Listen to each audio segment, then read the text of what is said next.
sweetest things to me, like may I help you and good afternoon. But she is corporate and she is programmed to give me what I need. I like to entertain the thoughts that this is how she'd be if she was with me.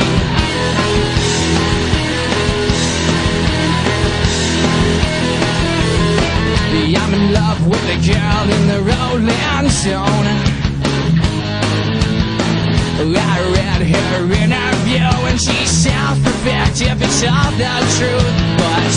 But how am I gonna get to her without stalking her and looking like I'm not right in the head? I'm cutting up the letters for the note that I left that said, I wanna find the perfect girl,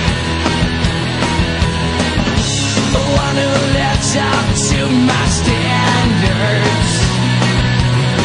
She's got to be an angel, a perfect little angel. I'll never find my perfect girl. I wanna fall in love with a rich chick, drive her car when I take her out, buy her gifts with her own damn money, let her pay for dinner and a movie. She'll buy my clothes, she'll pay my rent, she'll get